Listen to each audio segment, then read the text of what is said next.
Hello and welcome to the Coffee and Hustle podcast. In this episode today, we're going to be discussing Cyber 101.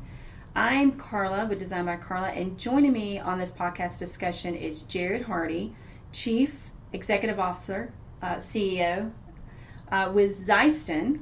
So I'm going to give a little background of Xyston, right? Sure. So you guys were founded in 2019, and you guys are like real nerds, right? Yeah. So you guys are DoD software and cybersecurity engineers. That's right. So give me a little bit of background of what this company and what you do. Sure.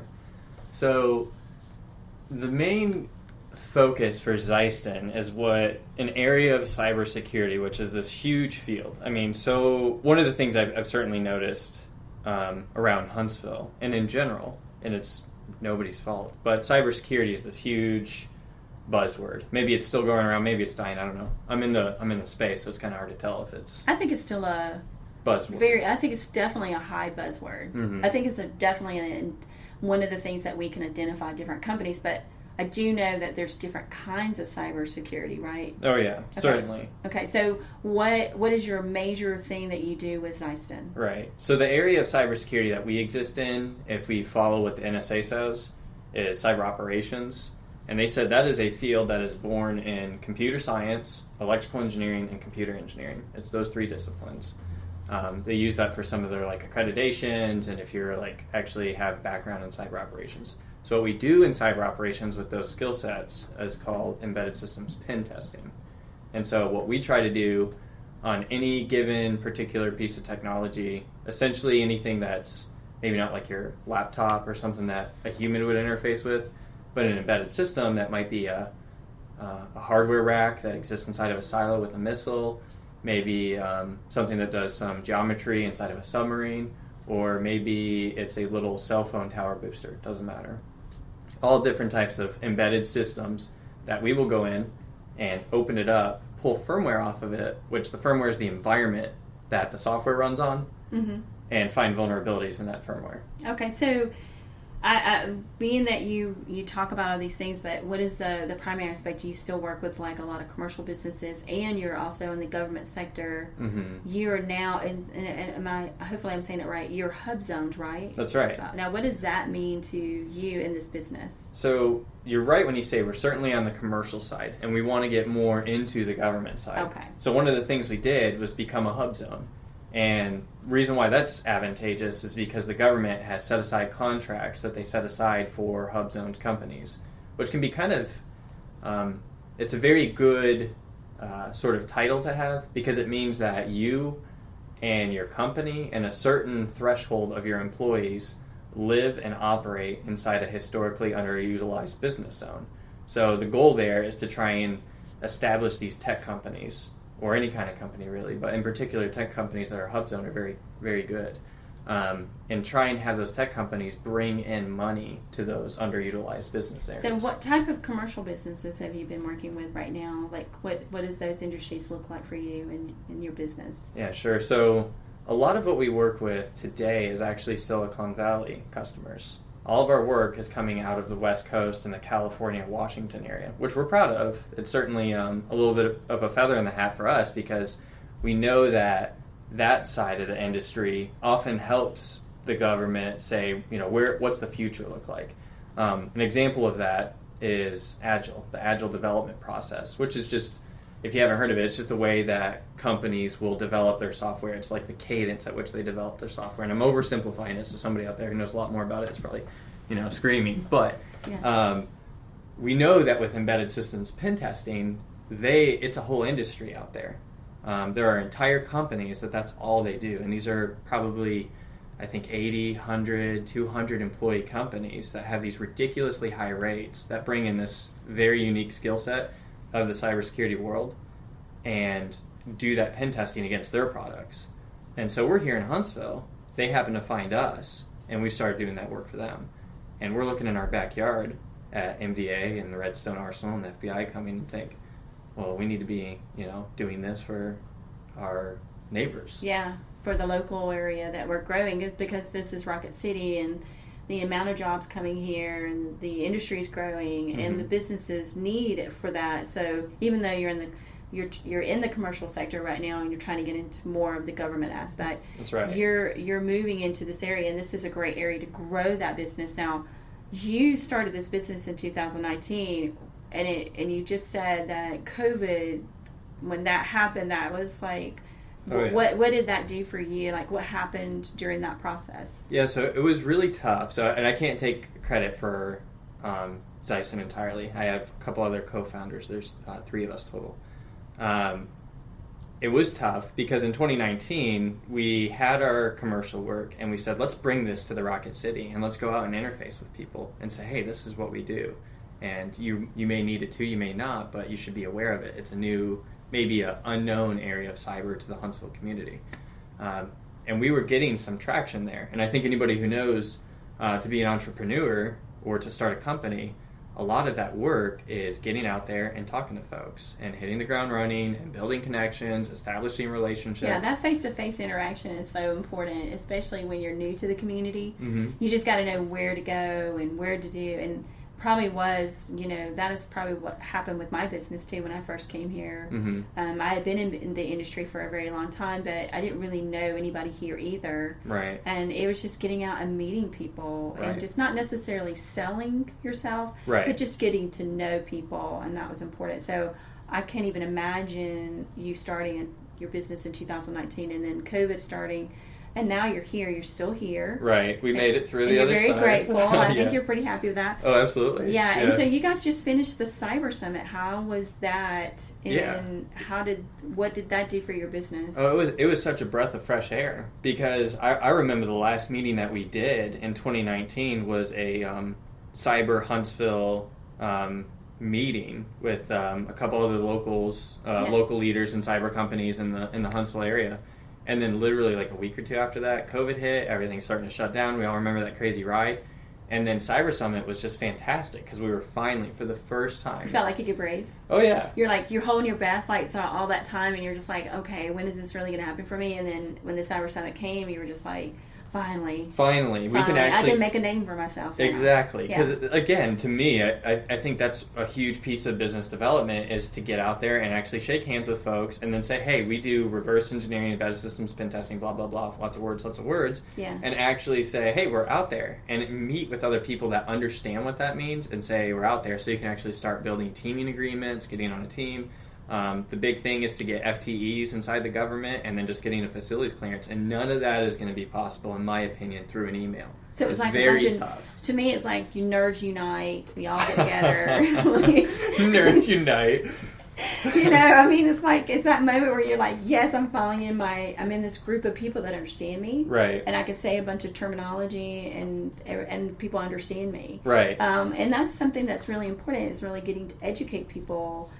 Because businesses really do not understand how vulnerable they really are. Sure. So it really has to be up to someone like you that can go out and educate the community and go, hey, right, we can do these things, but you don't know that these are happening to you. Right. You have to be the one to step up and say, yes, let me express my terminology. And show you how I can reduce that risk that you may face. We see it. I've seen a couple MDA RFPs. They're like, hey, company, go do this amount of work for us. And in there, we're finally seeing we're seeing pen testing, which is fantastic, because on the last generation of some of the contracts, some of them, not all of them, pen testing wasn't even mentioned. And so I hope what's happening is the Huntsville community is going to start realizing, hey, I have this requirement that I have to meet through my customer from the government that requires me to do pen testing. And then Xyston will be standing there saying, hey, guys, we've been talking about this the whole time. Yeah. We're here.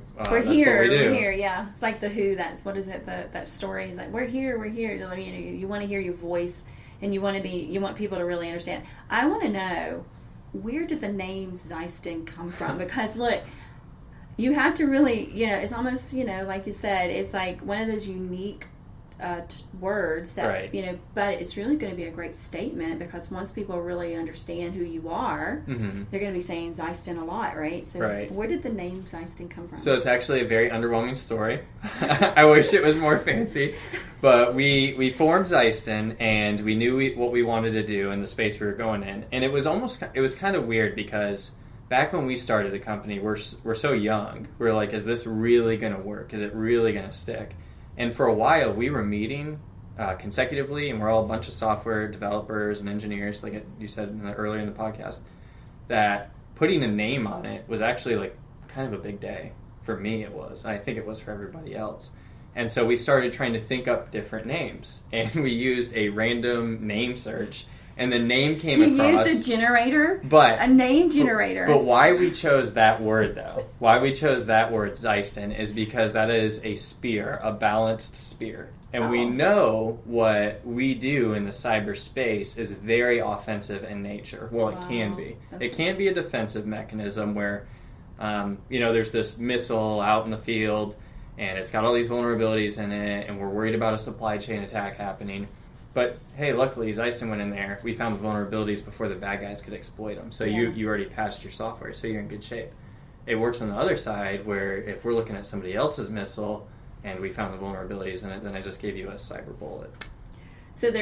So you used a name generator to come up with a name that actually was a fit for your business. It was a fit. How unique is that? I know. We got kind of lucky on that. Yeah, we liked the word, we liked the name, and we looked up what it meant, and that's why it stuck. So the name, it wasn't like somebody said, oh, we are a Xyston company. But we found that word, like you said, it came up, researched the meeting, and we're like, that's a perfect fit. Yeah, I like it. Mine's just designed by Carla, so... Well, it's a different space, a little bit of a different Mine's background. Not as fancy as yours. Yeah. And so there's like the hidden meeting, though. It does have a meeting. I write it all together. Right. There's no spaces. And the reason why I have it together is that it takes a team. Okay. So even though my name is in the business name, right? The aha moment. Right. And the name of it together means team. Right. So for me, when you see it together, there's a reason for it. Yeah, because it takes a team to make it. I like the saying, it takes a team to make the dream work. Well, and the reason why my name is in it is because my dad made me do it, just so you know. Oh, really? Yeah. So you didn't have a choice. My dad was an entrepreneur back then, and back when I've been in this business for 20 years, and I was like, no, because it was unusual for a female to be in this industry. Right. And so back when I started my business, I wanted to come up with a name, and I wanted it to be DBC. DBC, Designed by Carla. Right. And so he said no, because people need to know who you are. Right. And so a lot of times people know me by my first name, which is Carla. They know, sometimes I don't even know my last name, but sometimes I don't even know the name of my company, but they know my name. So I'm always known, hey, Carla. And so... Which is good, because then you have this face that's tied to your company, which is fantastic. And if everybody knows your name, then that at least tells me, and I'm not like some business savvy person per se, but it tells me that they're going to be able to associate you with Designed by Carla. Oh yeah, my name is so... for me, it's important because when you call the business, or if you're talking to anybody, you usually are talking to me. But then there's also a team of people that do a lot of the work. And I've got a really good team of people. But that is so unique, because I really did struggle saying your name. And and then I was like, because I'm a Southern girl, we don't always pronounce everything right. Oh, yeah. We're not perfect. Well, we'll find out in time if it's a good fit or not. I think it's a great name because there's meaning behind it. Right. And no matter what the name of your company is, as long as you're doing good work and you stand behind it, your name is just part of you. Right. And we hope that it helps stick into people's head, because we have had multiple people come back and they're like, yeah, you're the one that's like, you got that weird name. The X. That X name. You're like, close enough, we'll take it. You remembered us. Yeah, you're like X. So what does cyber really mean to you then? I know that you've got this passion, you got this drive, but how did you even get into this part of the business? Yeah, so that's a really good question, and this is where some brashness will come. I don't understand how cyber is anything besides the ones and zeros in a lot of situations. So I did a talk last week at National Cyber Summit. It was just a lightning round. Thank you for everybody who showed up. But we were able to get root on a system, which just means that we had total control over the system. And to me, I don't understand how cyber is anything but that. Because cybersecurity means that you don't want somebody, to me, means that you don't want somebody else controlling your system. And I think that can percolate through life, because our life has become so interconnected through technology that if somebody has root on your system, then maybe in 10, 20 years as technology evolves, that means I have root on your life. which can be scary. Well, and I think that now that we are putting everything out there, right, Mm-hmm. and we're human, we think that we're just so innocent and that what we're sharing is okay, and we're not putting the thought process of what we're putting out there is tied to us all for the rest of our lives, because they don't really understand these data centers now are collecting every single thing that we put out there, and everything that these kids share on their cell phones and the vulnerabilities that we're actually putting ourselves into. We are now having to really understand cybersecurity even more. So I think I think the reason why it's such in high demand, and there's different kinds of cybersecurity, right? So what are the different types of cybersecurity? So what we'll hear a lot about in Huntsville, and it has a tremendous amount of value, is helping make sure that you have a cyber posture. Do you have good firewall set up? Do you use encryption in your email? And there's a lot of other people that know a lot more about that. But that's CMMC, which I know breaks down into a compliance. And there's a lot of really fabulous companies. I know Jarrod Hardy, H2L, they're certainly one of them that does that. And there's many, many others. And they'll help make sure that you are compliant for what the government is saying. Hey, if you're going to build my missile, or if you're going to develop my submarine, or whatever it may be you may be doing, especially in Huntsville, of course, missile defense is huge, then you have to be CMMC compliant. And that is a very vital and important piece of cyber. Now, for me, where Xyston goes after is, like you were talking about, those data centers that have all that information. What I want to be able to do is, regardless of if you're compliant or not, because we have found many vulnerabilities. SolarWinds is one I always point to. That was a cyber attack that hit a very compliant agency, the DoD, the NSA. I don't know if the NSA was hit, but I know the CIA was, a lot of the intelligence agencies. Right. You would think those agencies who helped develop CMMC were CMMC compliant. Yet SolarWinds happened and a lot of information was destroyed. I remember watching a 60 Minutes clip, and I think it may have been the CIA director. He said, we're considering just throwing out all of our hardware and starting over. It was very unfortunate, and it cost an extreme amount of money. And the point being is, you talked about those data centers and all that information. For me, what I want Xyston to be able to do and prevent is to hack that data server, and then we can either ransomware all that information, or we can steal all that information, or hopefully, what we would do is actually protect it. Because those are the kind of people that we need to be defending against. So how do you actually stay? To me, it's like, because of the stuff that's moving so fast, right? And so much information is being put out there, especially with the media now sharing so much more about, okay, this is the latest hacks, or different attacks, or hey, I've been hacked, or whatever. How do you stay so informed with what's the latest, or how do you keep yourself in the loop of things that are going on? So for me, it's, regardless if I want to be in the loop on it or not, I am. Just because the field... It's in your face anyway. It's in my face, yeah. So, family, friends, everybody that I know in my circle is like, did you hear about this one? Did you hear about this one? Did you hear about this one? So y'all sit around the table and just talk nerd all day? Yeah? No, well, honestly, what we talk a lot about is actually getting in there. Y'all do robot talk, 0 It's really fun at the office. So I'm out here talking to you, but there's a bunch of guys at the office right now who are literally doing an embedded test against some hardware and firmware right now, and they're definitely talking robot. Yeah, I mean, it's pretty interesting how, I understand, I don't mean to say, nerd talk all the time, but it really is interesting how it's turned into this part of the industry. Back then, when you were extremely smart, or you were technically into this industry, you were labeled right a certain way. But now it's like we've come full circle, and we depend on people like you, especially in our business, right, in our business models, to keep us afloat, right. So you are definitely that first thing that people really need to be putting behind the label of their business, going, I need this service, right. And that's important for you to express that, right? Certainly. And I always want to try and help people understand where it is Xyston fits. So if there's ever a situation where there is a lot of data, a lot of IP, or something very critical like a weapon system, and you need to protect it, and you're trying to protect that against other almost nation-state level threat actors, then that's really where Xyston can come in. Because I know we were talking about this before offline off the podcast, but to me, just going after some random person's watch is kind of, I don't know, not very high level, or it's that's not. Probably, that's probably basic for you, right? Well, it can be tough. Yeah. Even that one watch can be very tough. However, once you find the vulnerabilities on that one watch that maybe your friend has, then you found that vulnerability. If nobody else knows about it, that's called a 0 day. And then now you know it for that entire line of watches. I mean, we've walked into Costco before, and I can't mention their names, but we'll look at the cameras or other, fancy gadgets that they like to shove in your face when you walk in there, and we're like, we've pen tested that thing. Yeah, you're probably sitting there going, oh, we've done that and been there. Right. Or been there and done that. Right, and we found a vulnerability on that would have given us all the information that thing or the service behind it stored. Do you walk in there and like, oh, I got this? Right.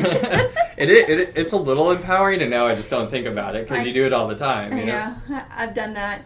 Yeah, right. Walk through there and I'm like, I know what I'm doing. Right.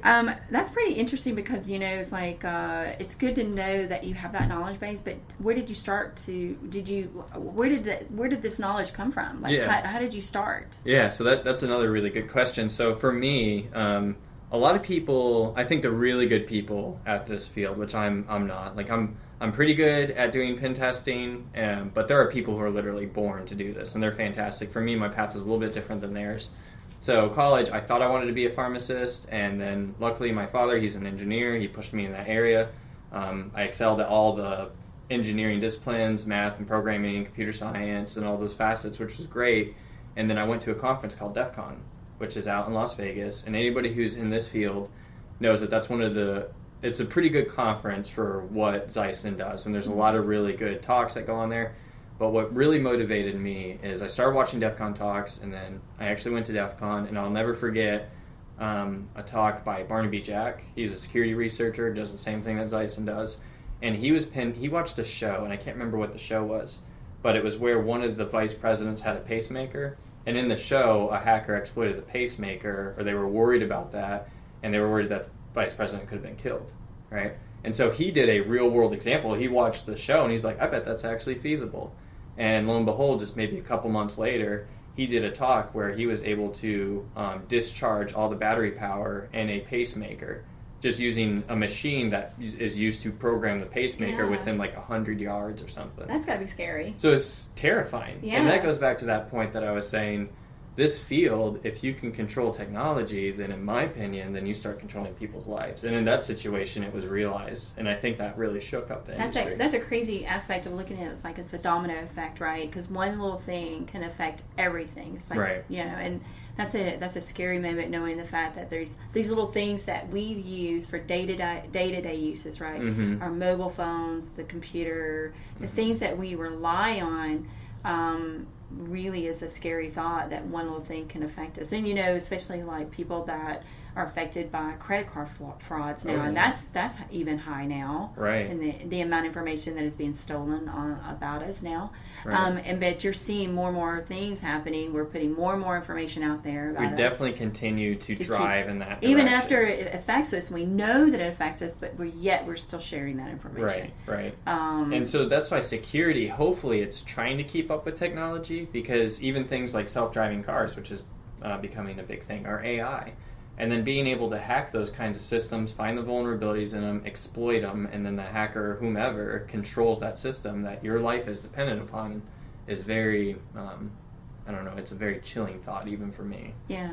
Well, I think that AI is now, I think it's definitely something a lot of people are starting to talk about more, even though it's been around for a while. Mm-hmm. I think AI is now going to be a driving force of how even businesses are being developed. Right. And so I think that is something to really think about when you're, but those are things that people don't think about. So I think the models of our businesses are changing and how we handle information. Right. And it's people like you that take it to the next level to make us think about what really is going on around us. Right. Because we're not, we're robots, right? We talked about that earlier. We did. We're robots, and so we wake up, we get up, we do our job, we go to bed, right? And our phones are attached to our hip the whole day. Absolutely. And we're just programmed to use that thing all day. Well, and our younger generation really depend on their phones, right?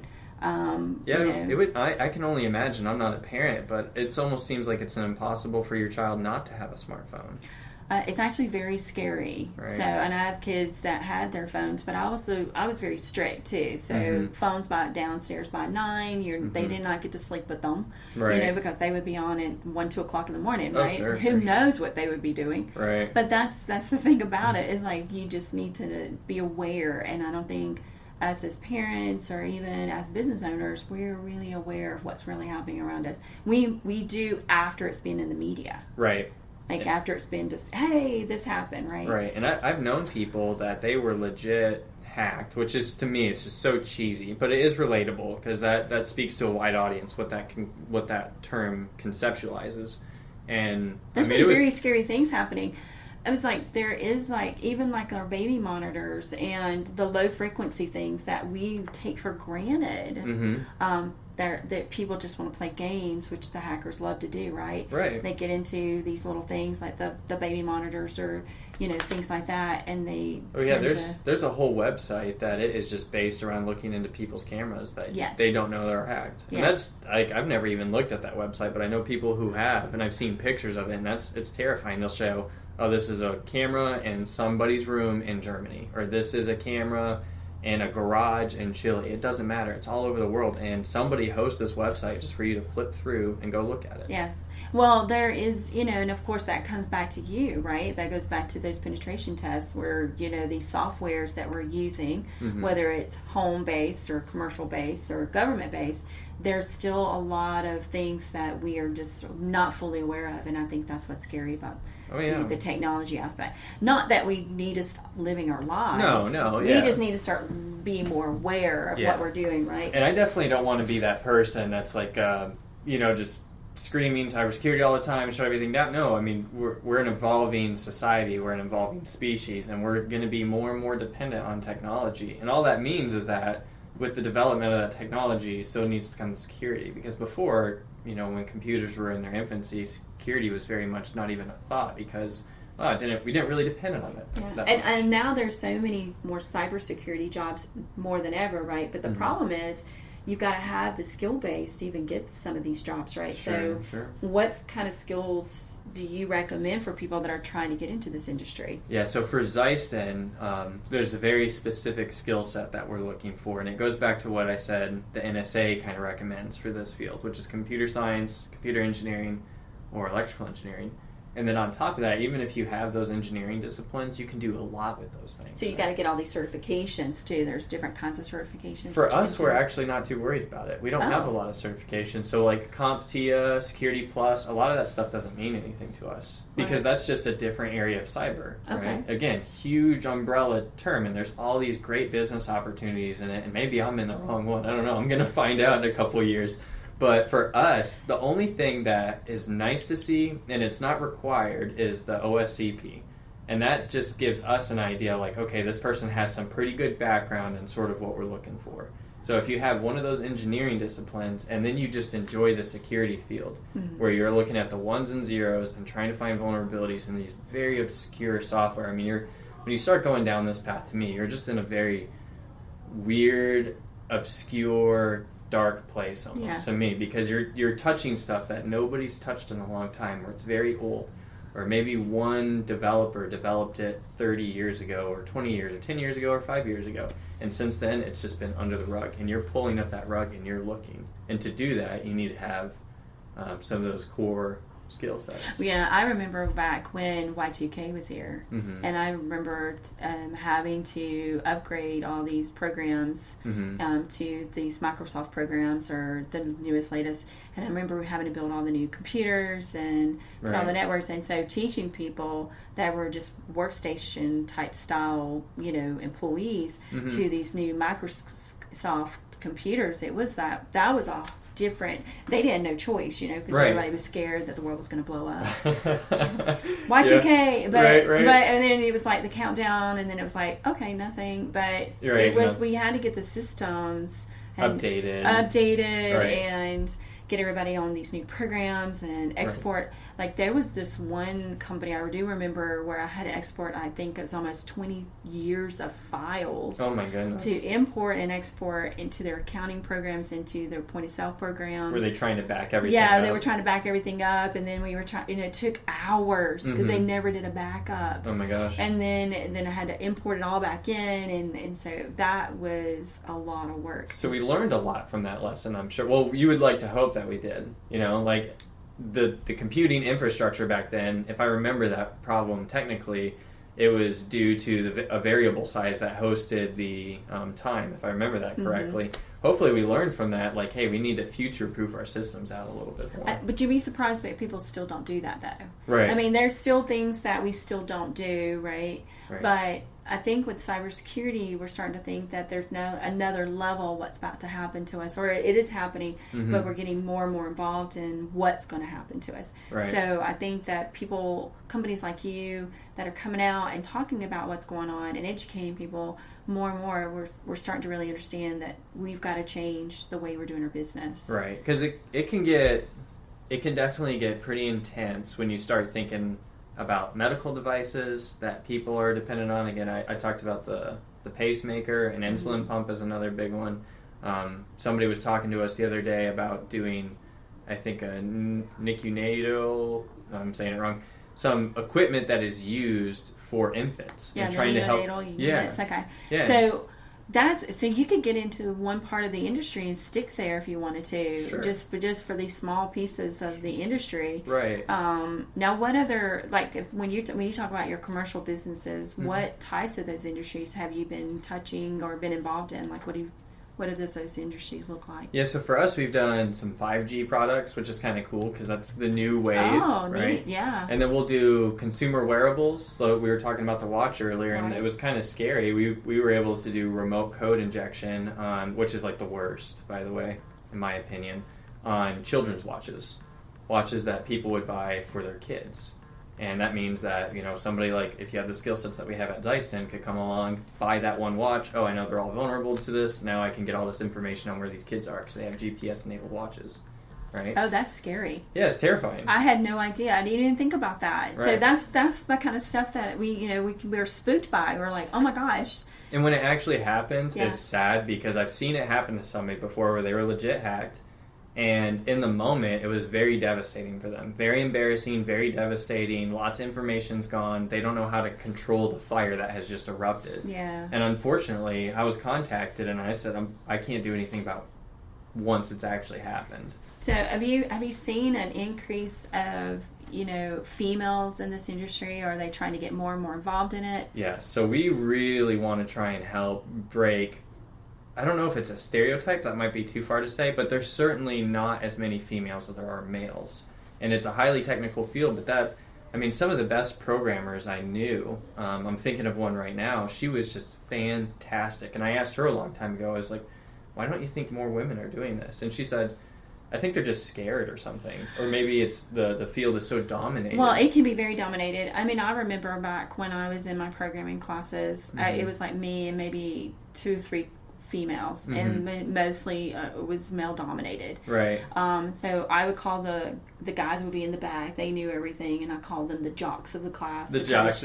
Yeah, because they knew everything, and you're just sitting there going, I don't know anything. And you're trying to learn. And I was just trying to learn. But a lot of people were already in the industry. They were already working it, but they did not have the degree in it. Okay. And so I think that was another thing that was very difficult. So these people were going back and getting their programming degrees. So they were getting CIS and CIS degrees. And so I just kind of fell into this industry. Right. I had the luck of someone giving me a job because when I graduated, there was no job opportunities for me. Okay. And so they didn't have job fairs and people like, hey, handing out a job like candy. So when I walked across the stage, it was like, okay, what do I do now? Right. And so it was luck. Right. It was pure luck, being in the right place at the right time. And I knew a guy that contacted me and says, hey, there's this family business that's looking for someone that could do software implementation and accounting and a point of sale software.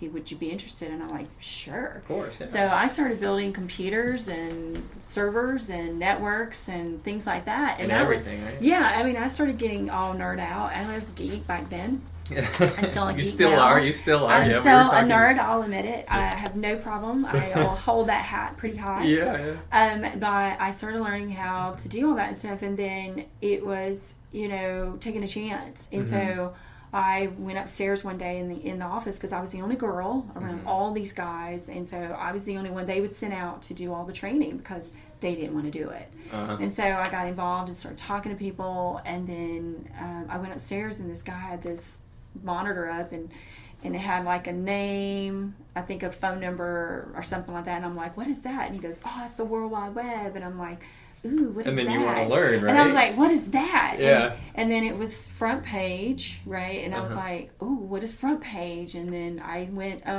during a weekend, and I learned the program for it, and I was like, because I already knew code. Right. And I was like, well, this is cool. Right. And then so you naturally enjoyed the process then. I was such a nerd. Yeah. And so I can read code. I like programming it as much as I used to. I used to love programming. Right. But I knew that I was meant for something different, and so I just started like dabbling in websites, and back then it was like $10,000 for a 5-page site. I'm just kidding. It's probably the money, but it was worth the money because we coded everything. Everything was done line by line. Oh yeah, right? Yeah. Back then, like we didn't have all the infrastructure that we have today, like Wix. We don't have those pre-made templates, which are I wouldn't say they're bad, but you're kind of forced to do those things now because clientele expect quick design, setups, but they don't realize that the code is so important when it comes to web design work now. But anyways, going back to that, I started learning micromedia programs, and so I self-taught everything. I learned Adobe, Flash, Illustrator. Were you ever like? Was there ever an intimidation factor for you? You just didn't care, or you just enjoyed it so much you never thought about it? I wasn't scared. It was just the fact of not knowing enough. And so I was like, well, how do I do that? And it was just learning how to ask the questions or teaching myself, because there wasn't books back then. There wasn't classes. Right. And they There's didn't no offer... YouTube, obviously. Yeah, they didn't have any... Yeah, there was no YouTube. You got to remember, this is before Google. Right. So Google came along we used to pull server stats off of servers. And it was like visits X, 5,000, and that was it. It was very generic information. Right.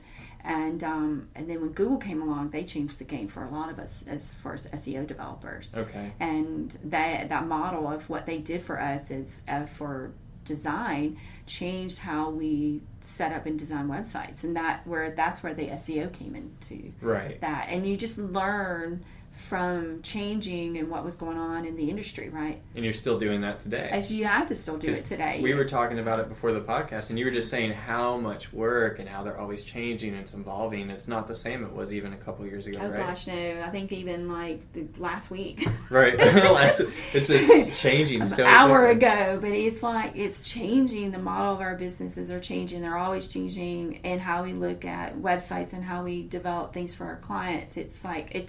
We have to be one step ahead for our clients, right?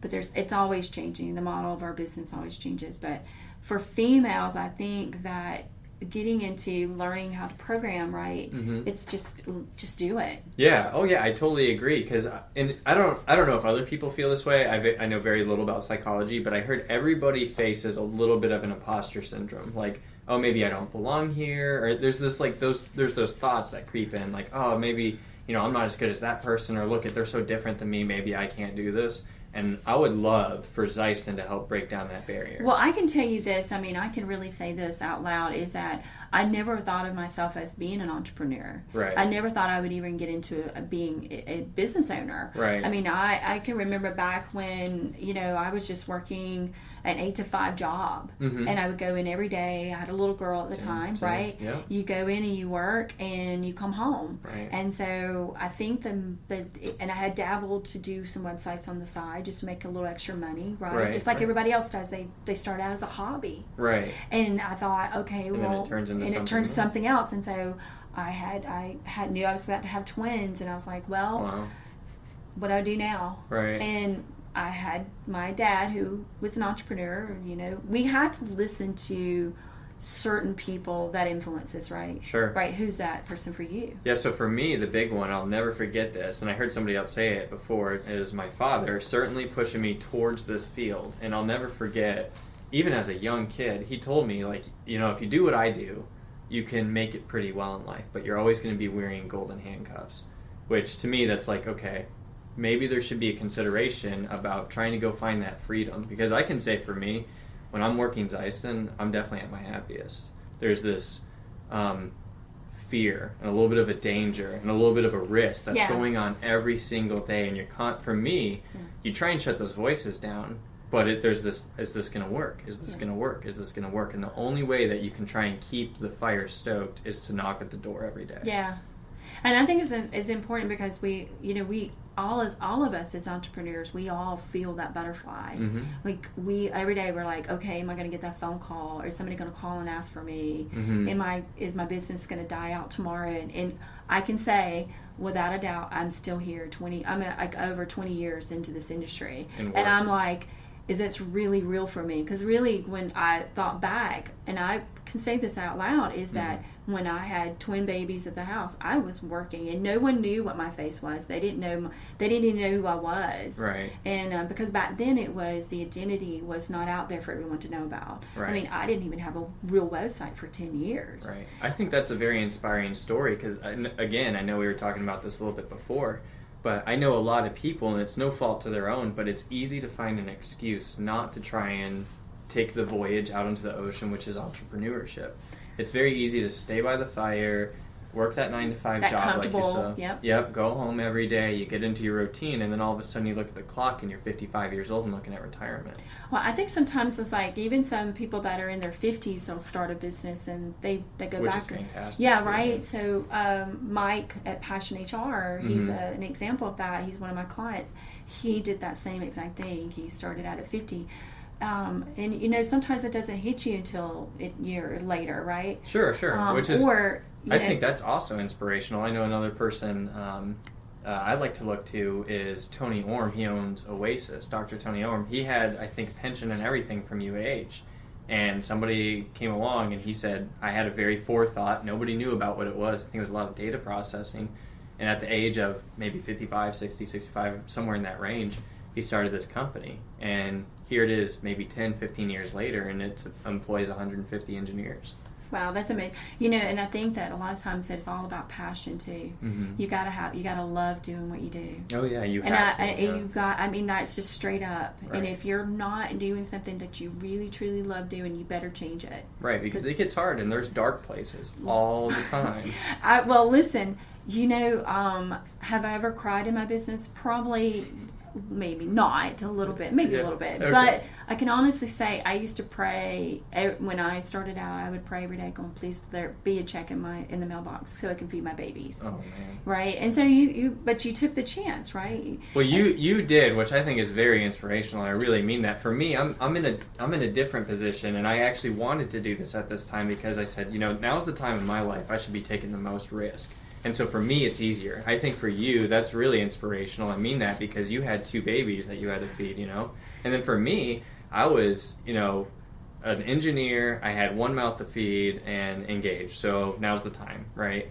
In 2019. And that's where I'm still at today. So that's, you know, that makes it easier. But for you broke down that comfort zone and said, I'm going to fight hard to do this while I have my kids. Well, I went to, and I have to admit, I did a job interview during the time when I was in this transition, and I said, well, let me just see if I want to go back to a regular, 8-to-5 job. Mm-hmm. And I walked in this building, and I was set up for the interview, and it was a programming job, and I walked in, and I just had this weird feeling of like, this is not for me anymore. Mm-hmm. And there's times where you go, when you're in this industry, no matter what, it can be a very lonely place because sometimes not everybody understands exactly where your vision is, right? Sure. And I'm hopefully that can be relatable, is that sometimes you have to have a voice of like where do you want to be and what you want to do, and there's those times where you have to sit down and listen to what's being said internally, right? And so those are the things that you have to stay in tune for, and knowing the fact that when something is being said or heard, you need to pay attention to it a little bit more, because that can drive your direction. And so was that voice that you had in your head, is that kind of what pushed you to where you are absolutely today? I mean, I've been remote for well over 20 years, but I decided to step out of my comfort zone for the first time and have my own office space. Right. And I wanted a place where it was creative, and I wanted my team to be able to have a place where they could come to and be themselves, and explore and and develop their own skill base, because I was not given a lot of effort. What's in my head, I'm trying to give it to someone else. They've got to take the effort to also learn as well. Oh yeah, I was a big proponent of that as well, as getting a space where people could come together. I remember in the beginning, especially in software, we could all do it remotely. But for me, I totally agree with you. I wanted a place for us to come together, let the ideas flow. Hopefully we feed off of each other. And that was one of the big things I pushed in the beginning, and we're still here today, which I think was probably pretty advantageous for us, because now we have, our office is a lot of fun. Everybody can be themselves, like you said. Everybody can express sort of where they think the direction of the company should be going, or what we should be doing, and how to solve these really complex problems. And then all of a sudden, there's hot sauce everywhere. There's hot sauce. I want to know. Okay, hot sauce. You mentioned hot sauce. Like, tell me about this hot sauce that you I think that you have a collection of this. Yeah. So tell me about this hot sauce collection. I think it's cool I think it's good for a company to have, we need to have fun, and you need to have some sort of an identity associated with it. So we're over here pen testing and what we do and everything. But let's be human and have something that everybody can relate to that's just silly, honestly. Yeah.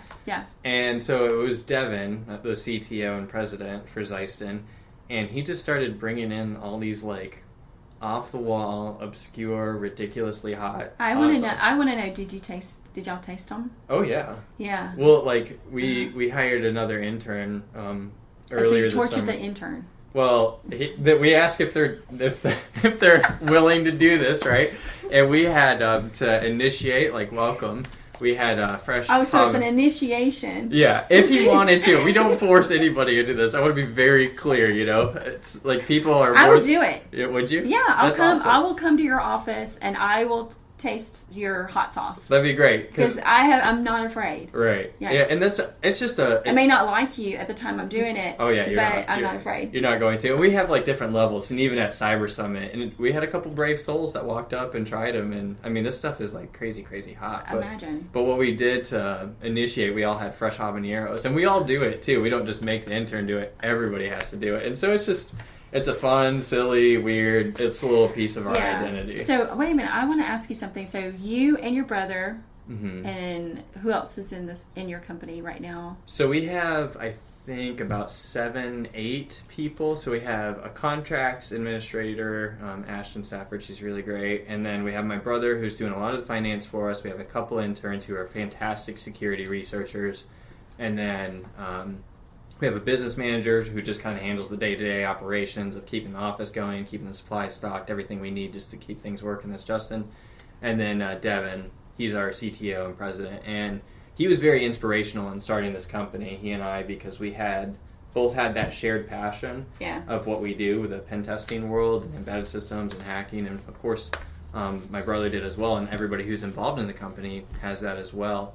But I had been out in the industry for many years, and I thought everybody was going to know about this world, and everybody was going to have an idea, because there's all these engineers running around everywhere. That's pretty, and that, I don't mean to interrupt you, but that's really interesting, because what you think people do, in your mind, you're like, everybody knows about this, right? Right. But then you think about it, you're like, oh my gosh, they don't know enough about it. Right. So this is now up to you, to start teaching people, hey, one, this is what's really going on, and number two, I can solve this for you. Exactly. So you're we were talking about this earlier, the hero to their solutions. Right, which I really like. I like the way you say that, and that's exactly right. And because of Devin and because of myself myself in this field we wanted to.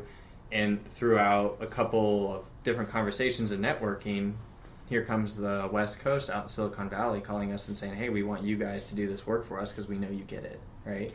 And we feel like we're just like this little drop inside of Huntsville. How did that feel? You're probably like, oh yeah. Oh, yeah. Yeah, that moment, right? Excitement of knowing the fact that somebody's starting to really understand that we've got this level of, of capability. Understanding, and and then, it's like nerds alert, get the hot sauce out. Get the hot sauce out. Yeah, like everything just celebrate with the hot sauce. Everything just fell together all at once, Yeah, it was really good, and it is a little liberating. And now for us and for me, we're never going to quit till the city. So y'all should be like the superheroes of Huntsville. I think that's a little bit of a stretch. There's some very amazing people you out there. can think big. Yeah, right. That is a big thought. Yeah, a big thought. You could be walking around with your capes on, drinking your hot sauce, drinking our hot sauce, trying to hack everything. So I've got the last question I'm going to ask you, and I really enjoyed our podcast together. Yeah, thank you. Yep. So, what is the secret to success? By the way, the secret to success.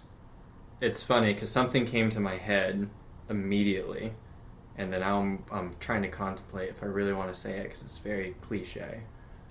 So cliches works. Cliches work. Mm-hmm. One, I would say I don't find myself very successful, not super successful by any means. I'm working hard to try and make something that I believe in, and so I think the secrets of success is what you said earlier: is to find something that you're extremely passionate about. It helps impact people's life. It solves a problem, and then you got to work your butt off at it. Absolutely. So, well, it was a pleasure having you on the podcast today, Jarrod, and I enjoyed saying your business name like over and over and over until I got it right. And not that I got it wrong maybe the first time, but you did fantastic. Xyston. So thank you for the great podcast today, and I hope we'll do another one. Yeah, I would love to. You're right down the street. Yeah, right down in Meridian Street. We'll go have coffee together. We can have some coffee and some hot sauce. And maybe hot sauce. Dab hot sauce in our coffee. But I want to say thank you for coming over here today and taking time out of your day to share your story. This is the Coffee and Hustle podcast today, Cyber 101 with Jarrod Hardy. Thank you.